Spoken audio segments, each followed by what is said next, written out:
Green Mountain Power's College Connection is sponsored by College of St. Joseph and Stafford Technical Center. At the College of St. Joseph, what we would like to do is look beyond just getting them into the program, but making them the best in those programs and successful. Part of the concern at a place like CSJ is, oh, it's small, but instead of looking at it as a problem, we can look at it as it's actually great. We're flexible. We can make changes in our programs very quickly. We don't have to wait years to do that. I like the small size of the classrooms and the small amount of students. Everyone gets individualized attention from the instructor. It's very comfortable and very nice to be in. At Stafford Technical Center, you can explore your possibilities, have hands-on learning, pursue your passion, and start your career. Want to see what they're laughing at? Visit staffordonline.org, and while you're there, you might as well check out our application page. To GMP College Connections at the Energy Innovation Center in downtown Rutland. Thank you all for coming out on this cold night. It's nice to see a lot of new faces. This didn't occur to me until last night, but it's exactly 1 year since the series started, and it was kicked off by Castleton, Dr. Andy Vermillion, last December. So, and here we are, Dr. Helen Mango of Castleton. So, I won't take long, but I always forget to thank, there's so many people to thank, the colleges, their communications departments to help promote the event, and of course, the faculty, the professors who give up their time, their knowledge, their expertise, which obviously we couldn't do it. So we're glad to be able to host it. Thank you guys for coming out. A very special thank you to STCN, which is Stafford Technical Center's online student-run television network. So they broadcast for us live as of October, so they're our newest partners. And they also record it for PEG TV, and it gets streamed, so this knowledge is shared with a lot of people, and it's a great hands-on experience for all of us. So thank you very much. And without further ado, I will introduce Dr. Helen Mango of Castleton. And she will give a very interesting talk about geothermal power. And we hear geothermal, but it means something different. Hopefully it doesn't mean the same thing in Vermont as it means in other parts of the world. So thank you so much for coming. You're welcome. All right. So when Jerry contacted me about giving a talk here, I thought, well, I don't do research in energy. But one thing did occur to me, and that's this idea of geothermal energy, because I was confused at first when people started talking about geothermal energy in Vermont, because I visited a lot of countries around the world where they have geothermal electricity, and I thought, well, we don't have that opportunity here in Vermont. What do people mean by geothermal? So I thought it might be enlightening to talk about the different meanings of geothermal energy and really, what's in a name. So geothermal energy very broadly means heat from the earth. So geo means earth, thermal is heat. So heat from the earth, but it's categorized or separated.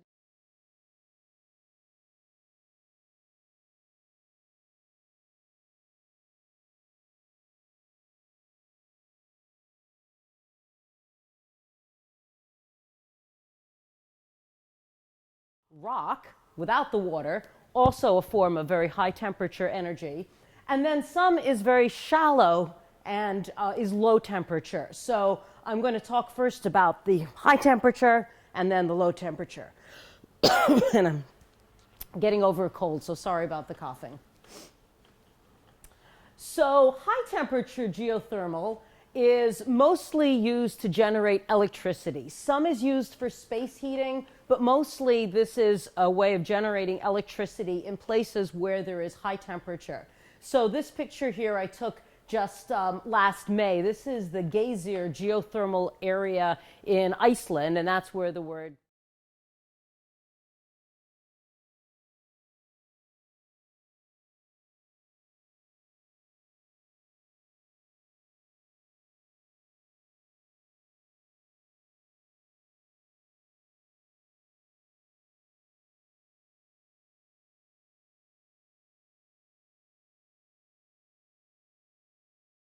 We don't have hot springs and geysers in Vermont. This is a different kind of geothermal heat.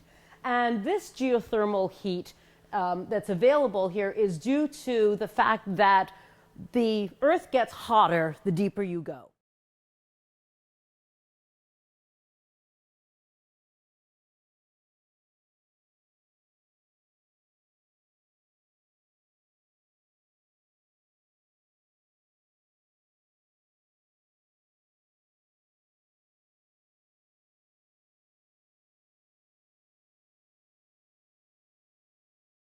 Get more towards the surface, but the general overall pattern is that the deeper you go, the hotter it gets.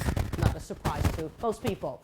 And the source of this heat, there's two main sources of this heat that's inside the Earth. One is that it's left over from original Earth formation. So if you go back 4.5 billion years, the Earth was thought to be basically a big ball of dust that coalesced, melted, and has been cooling ever since. So there's a lot of leftover heat. Rock is a very good insulator, so that early heat has taken a long time to radiate out into space. So we still got this leftover heat 4.5 billion years later.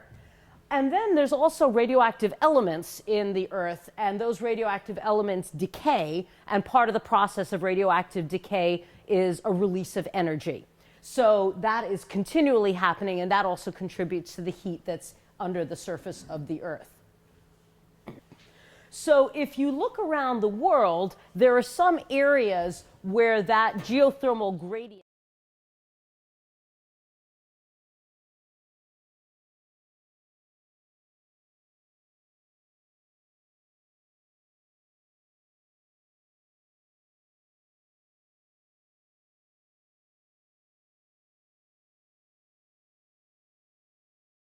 or moving apart, or with a kind of a phenomenon called a hot spot. And I won't get into too many details, but a hot spot is just an area where, for some reason that geologists really don't understand still, there's a plume of very hot material coming from deep, deep down in the mantle and just going straight up and punching through the crust wherever that happens to be and producing volcanoes.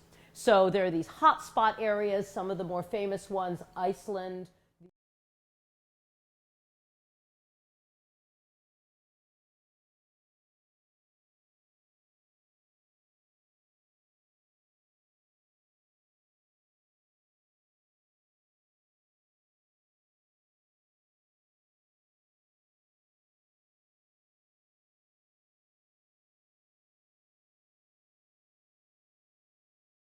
One melts and then lava rises to the surface. Magma rises and forms volcanoes. So these are areas where there's an above average heat flow, and these are places where you can get that very high temperature material close to the surface. So if we look at geothermal resources of this kind in the United States,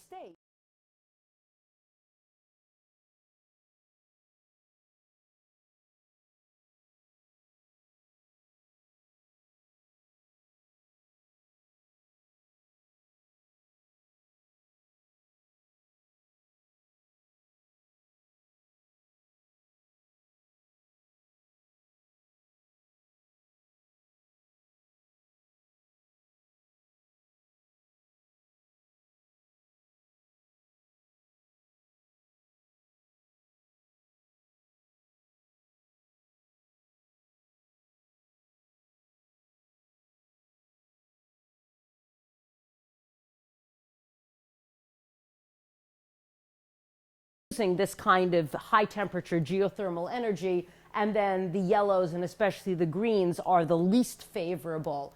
And in fact, this green less than 150 degrees Celsius all the way down at 10 kilometers depth. So 10 kilometers is fairly far down, and the temperature is only 150 degrees Celsius there. And try and keep that number and that depth in mind, because we'll compare it to some shallow areas and you'll see that that's not a whole lot of heat. So not surprisingly, if we go out west where there's a lot more modern tectonic activity going on, that's where there's a lot of heat flow near the surface. So there are some areas, like the most concentrated area all through here. This is the area known as the Basin and Range, and this is a place where the continental crust is actually getting stretched, pulled apart, and it's thinning, and hot material that's down below is able to rise close to the surface. Then there are some very particular places. Yellowstone is right there, that blob right there. And all of the black dots, by the way, are hydrothermal sites. So this is a place where hot water of at least 90 degrees Celsius, so almost boiling, is right at the surface. So this is associated with stretching of the crust. Some of it, like over here, is associated with the Cascades, so the volcanoes of the Cascades. And one thing you'll notice if you come over here is that it's very green. And that's appropriate for the Green Mountains, but it also means that there's not a whole lot of hot rock near enough the surface for us to use. And if you trace this down here, you see that it pretty well follows the Appalachians, which are very, very old mountains. They're eroded considerably from what they were originally, but they're still pretty thick. And so because the tectonic activity in this part of the world is hundreds of millions of years old, that heat associated with it is pretty well long gone, and what you've got is a big, thick pile of old, cold rocks. So there's not a lot of geothermal energy that's available here. There are some spots that are perhaps a little more favorable, but here in Vermont, no, not so much. So let's have a look just briefly at what we mean by a hydrothermal system. So this is an area where you have some source of heat, magma, molten rock, not too far below the surface, and it's often characterized by the presence of volcanoes. So you have magma coming to the surface, lava coming out of volcanoes, and then hot springs, geysers, and that's due to water, basically groundwater, that's circulating, gets heated up when it's at depth, and then because it's heated, it rises towards the surface and gets expelled as steam or as hot water. And rocks are very heavily fractured in most parts of the world, so there's lots of pathways for the water to get down and then the water to get back up again. So a place where we can exploit this hot water and steam that's near the surface is something like this. Now let's have a look at our scale here. This is only 1.5 kilometers. This is the typical depth of most systems where we use either hot water or steam to generate electricity. So this is a lot less than some of those thicknesses we saw on the other slide. And so what this is showing is just a cartoon where you've got a heat source, this magma, not too far below the surface. Water is circulating, there's an arrow there to indicate that. Water is circulating from rain, just rain falling on the ground, percolating down, becoming groundwater. It gets heated up. Some of it may turn to steam underground. There's the vapor. And some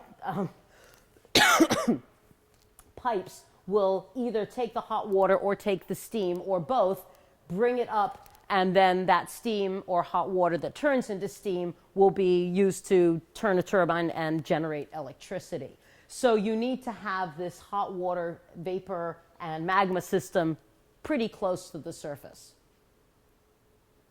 So there are three ways that electricity is generated in one of these hydrothermal systems. So what's called dry steam power generation is good where you have areas where there's a source of steam, so vaporized water near the surface. So here we've got steam which is at least 150 degrees Celsius. So 100 degrees is boiling. So this is superheated steam. And it's coming directly out of the ground. So this would be a place where if there was no power plant, you'd have steam vents. So steam would come out of the ground. And so it's a very straightforward system. The steam comes out of the ground in the production well, spins the turbine, generates electricity, and then the condensed water is pumped back down into the ground. It's about as simple a system as you can get. So dry steam is one of the the first kind that was used to generate electricity. So back in 1904, the first dry steam power plant was built in Italy. So this technology has been around for a while. It's also what's used at the geysers in California, which is the largest geothermal plant that we have in the United States. We don't have a lot of geothermal electricity plants. I wish we had more, but the geysers has been around for a while, and that uses this particular form of power generation. Flash steam power uses the presence of superheated water. So here is a case where there's water, and because it's under pressure underground, it can't turn into steam underground. It's just being squished together too much, so it stays in the liquid form. But this water is really hot, over 180 degrees Celsius, and so it's under high pressure underground, but when you pipe that high pressure water up to the pressure of the atmosphere here at the surface, it does what we call flashing into steam. That is, it can't stay in the water phase anymore. It has to go into the steam phase because it's way above its boiling point at the pressures we have at the surface. So the water is piped up into what's called a flash tank, and that's where it's allowed to expand. It expands, turns into steam, and then that steam is used to turn the turbine and generate the power. So it's just one extra step from the dry steam. So make the steam, then it turns the turbine, and then the condensed water gets pumped back into the ground. And examples of that are found in New Zealand, and then one of my favorite places, I visited this power plant in Iceland 3 times, and this is a wonderful, wonderful place. They've got a beautiful visitor center and tours and everything you can do. And so this is a place where they actually are doing 2 things. So they take the steam and turn turbines and make electricity, a lot of electricity. They also take just the hot water and pipe it directly to Reykjavik. So this is about a 25-minute drive east of Reykjavik. So it's about maybe, 15 miles east of Reykjavik. And they take hot water out of the ground and they send it just through pipes to Reykjavik, where it's used as a source of hot water and also for space heating. And what's amazing is that these pipes are so well insulated, so well engineered, that there's a temperature loss of only 2 degrees from the source to the use in the house. It's beautifully engineered. So that's a wonderful place. And another interesting fact here, they do a lot of exploration in this area. They're always looking for new places where they can put a new well down to get more of this super hot water out of the ground. And one of the wells that they put down, they drilled down and they hit magma. So they had to close that well because they couldn't pipe molten rock to the surface. So the magma is not far down below the surface here. A third kind of geothermal power that uses this high temperature water and steam is called binary power. And this is where the water that is coming out of the from beneath the surface is less than 100 degrees. So it's hot, but it's not boiling. And so you can't turn it to steam to turn the turbine without adding extra energy, and that kind of defeats the purpose. So the way that a binary power generation plant works is that you use the heat, which is less than 100 degrees, but still significantly hot, and you transfer that heat using a heat exchanger with a fluid that has a much lower boiling point. So a fluid like pentane or butane, which boils at, say, 50 or 60 degrees Celsius. So you transfer the heat, that causes the fluid to boil, this other fluid to boil, and then you use the vapor from that fluid to turn the turbine and create the electricity. And then that's in a closed loop, so the condensed fluid just goes back down, gets heated again, turned back into vapor, and around. That cycle goes, and the hot water here just comes up, heat exchange, and then back down again. So that takes one step further, but the principle still remains the same. Still fairly elegant and simple. So examples of this, there's some of these plants in New Zealand, and these are just some examples. There are lots of these being built all over the place of every kind. And what's really nice about these is that you're looking at the emissions right there. It's water vapor. Another form, so that's all the water steam ones. Another form of potential, and I'm saying potential because this is currently in development. There aren't any working, well, there's pilot programs, but these aren't in widespread use yet, is hot, dry rock. So this is what happens where you've got a lot of heat near the surface, but no water.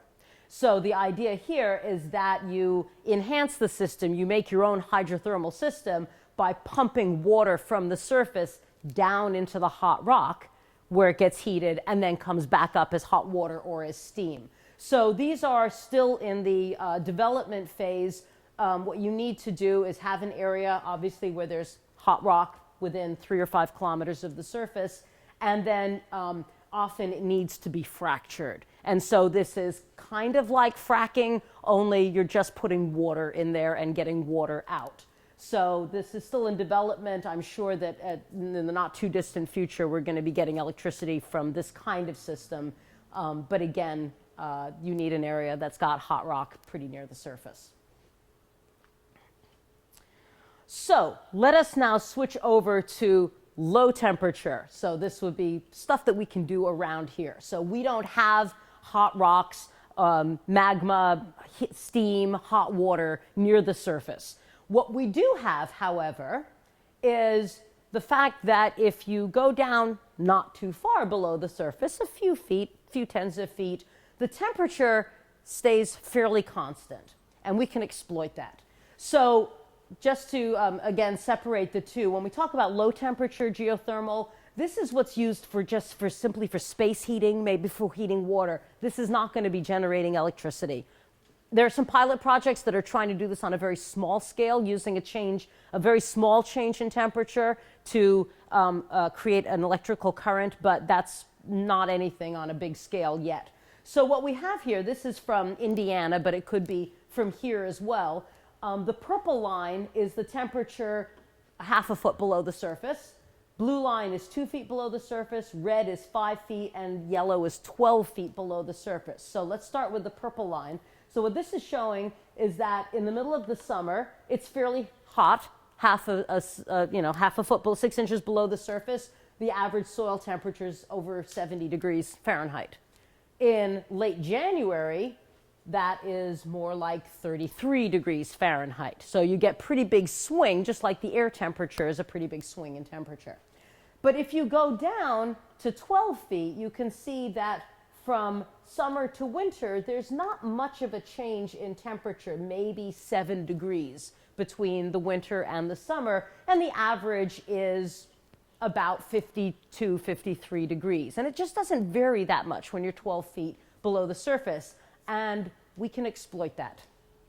So the idea, so here it's just looking at it more nationally. These are average ground temperatures, so you smooth it out over the year, and you can see obviously in the north the average temperature is colder, about 37 degrees Fahrenheit down to 72 if you're down in Florida, South Texas, or the Southwest, but it's a fairly stable temperature.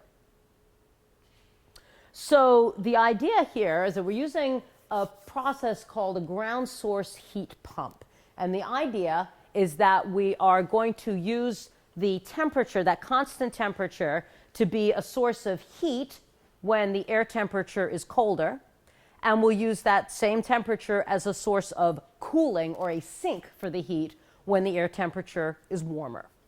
So you can think of this region of stable temperature as in effect being a heat battery, because we're sort of using it as a storage place for heat.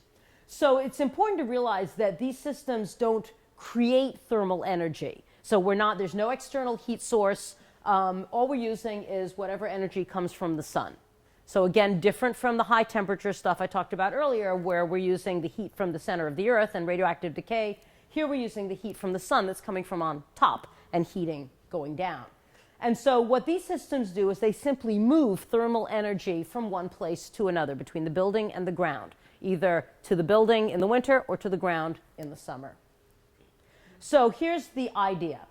As a cooling system, we have a case where the air temperature in the summertime, air is hot, ground is cool, relatively speaking. So we take the warm air from the house in red, pull it down into the ground, it cools off, and then the cooler air comes back up, and we've got a heat exchanger here, so that puts it into whatever your heating system is, usually a forced hot air kind of system, and you take the cooler air, blow that through the house, and that'll cool your house, and then the hotter air gets pushed back down again. In the wintertime, when we need to heat the house, we take the, relatively speaking, warmer air that's at depth, bring it up into the house, exchange it with the house air, and then take the cooler air and stick it back down in the ground where it can warm up again. Now, these systems do need to be enhanced, because if you're pulling, let's say, 55-degree Fahrenheit air out of the ground, you probably don't want to have your house at 55 degrees. It might feel nice if it's -10 out, but still 55 is a little cool. So these are usually enhanced by a secondary system, but it's a lot cheaper and more efficient and to heat your house from 55 to, say, 68 than it is from maybe -10 to 68. So these are significant savings in that way. There are a couple of different types of systems. There's closed loop systems, and there's several varieties of that, and open loop. So let's just have a look at how these work. So in a closed loop system, you've got a fluid which is circulating in a closed loop from the ground to the building and back to the ground. So it keeps circulating on and on. So let's do like a board game here. So we'll start over there. So we have circulating fluid. So it's coming down. So this is a heating cycle that we're looking at here. So the fluid is cold as it's coming down. It warms up because it's warmer down below in the winter. The warmer fluid goes back up again, and then it's transferred to a material. This is kind of like that binary cycle plant we saw before. It's the same concept. It's transferred to a fluid which will evaporate at a temperature below which water will evaporate. So we'll turn that into steam, compress the steam, or the vapor, compress it, that'll heat it up more, and then we can transfer that to whatever your heating loop is in your house. And then in the process, of course, that fluid will cool. It heats up, so we need to bring it back here, and then it'll cool down because it's transferred the heat now to the house.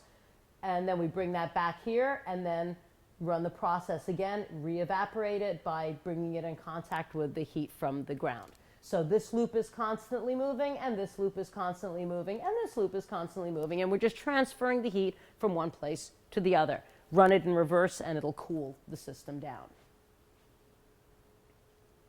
So there are several ways in which you can run the pipes. You have to have enough piping underground so that you're picking up enough heat, or depositing enough heat in the summer when you're trying to run it as a cooling system. So there's several ways you can do this. Generally, the most cost-effective if you've got enough land, because then you don't have to dig very deep below the surface, and that saves money on trenching, is to run your pipes horizontally. So you're just taking up area below the surface, 4 to 6 feet below the surface.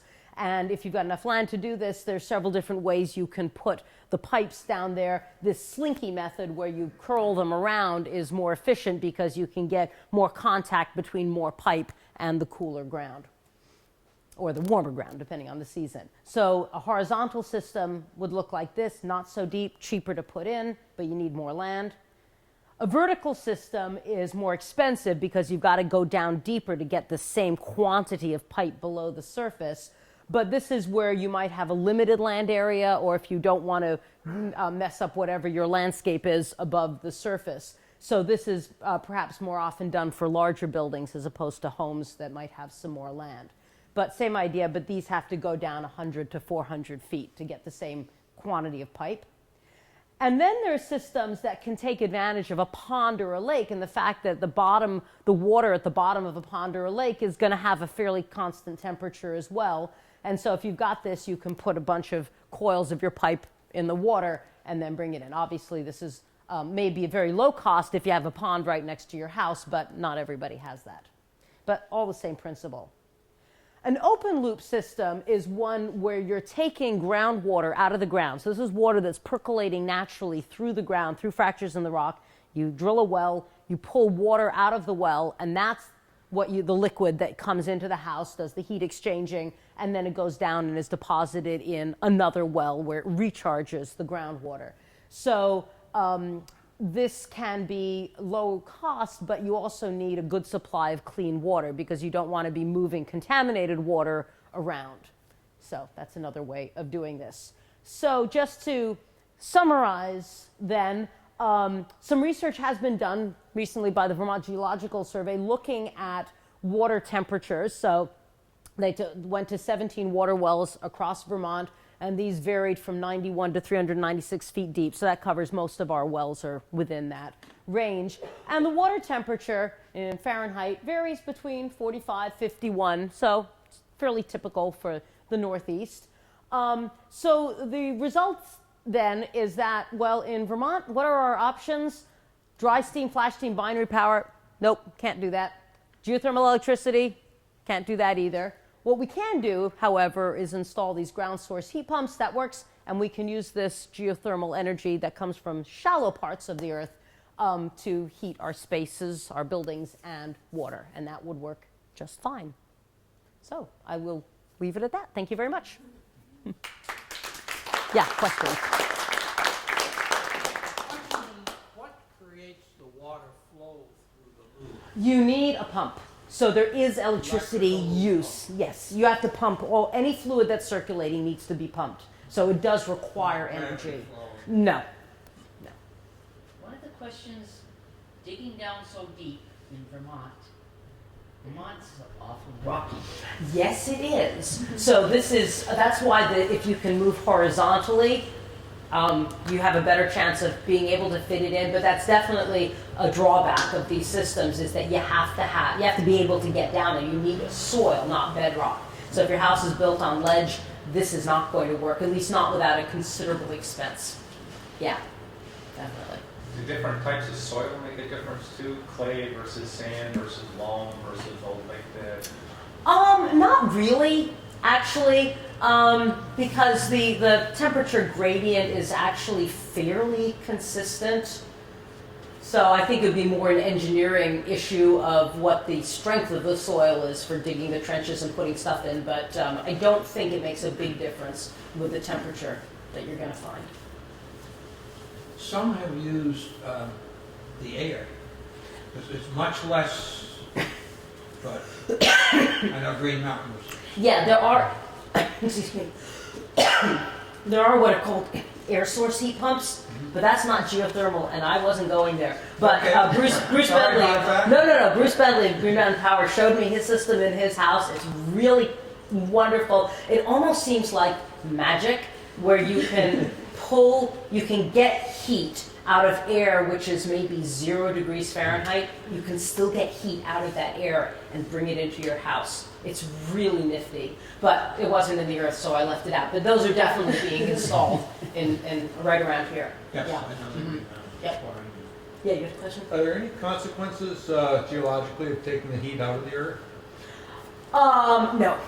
The hot water systems, the hydrothermal systems, that heat's coming out anyway. There are some, and then the shallow ones, it's a minor perturbation. And the Earth is, even on a small area, it's a big mass. And so what we would take out wouldn't really make any difference at all. One issue that there is, I kind of glossed over it, is when hot water is coming out of the Earth, it often contains a lot of dissolved minerals in it. And so when that water cools, those minerals precipitate.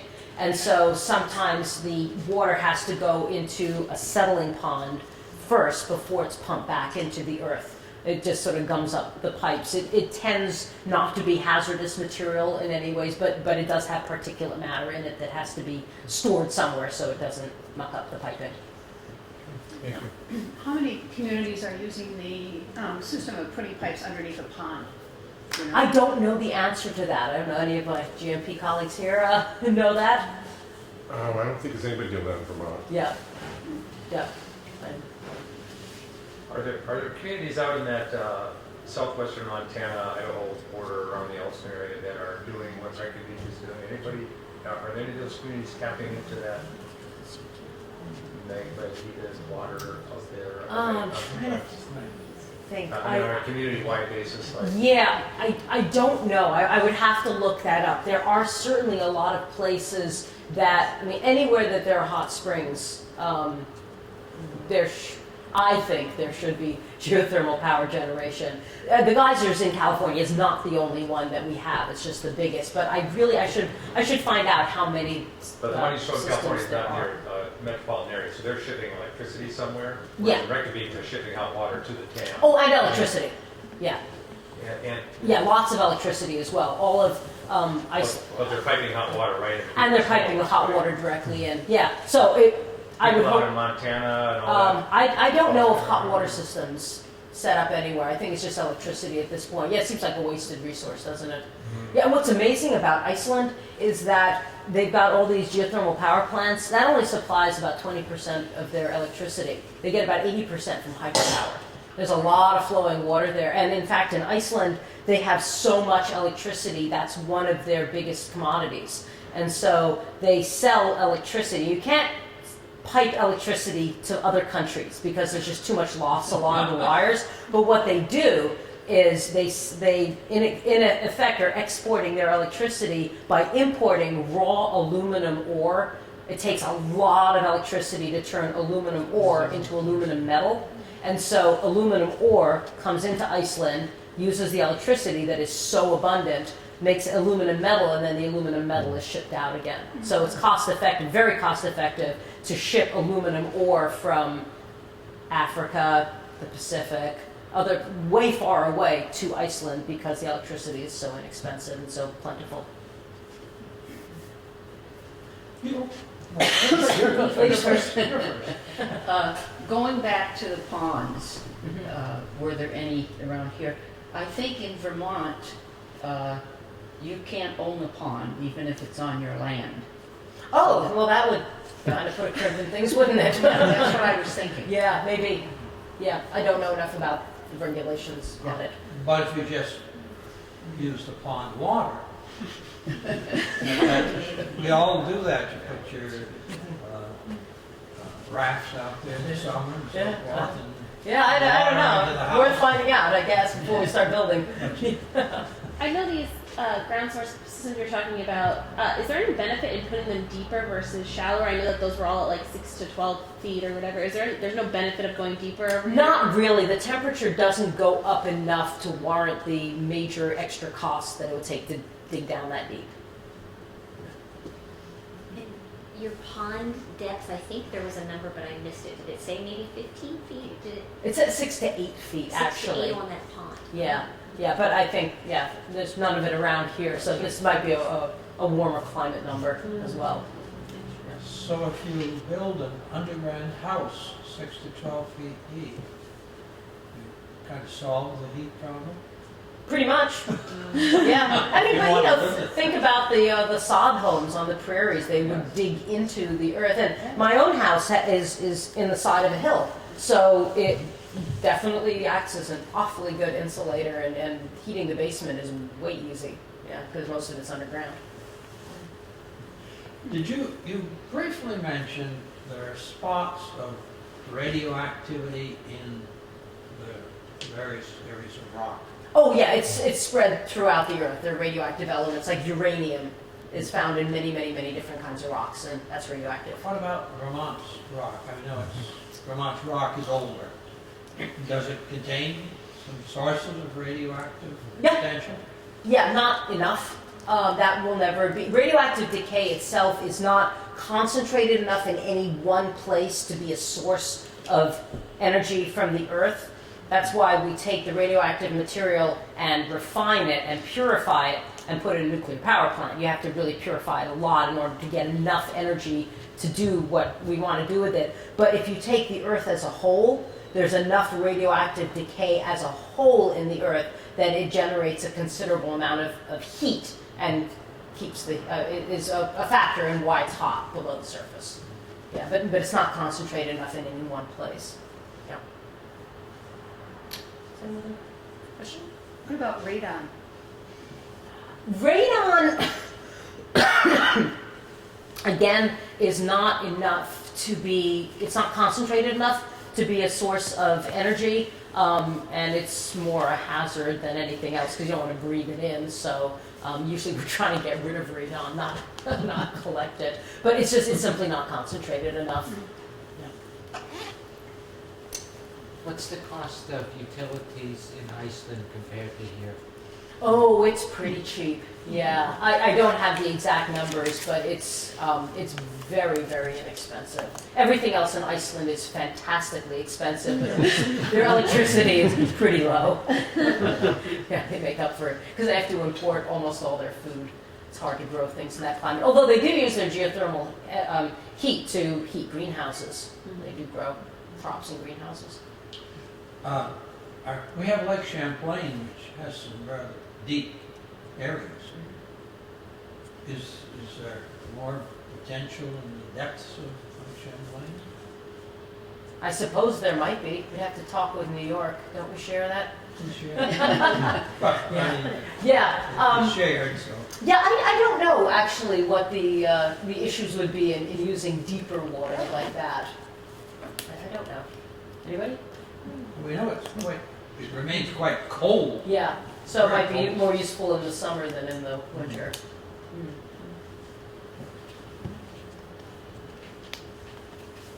All right, well, thank you very much. Right. Pleasure. Thank you.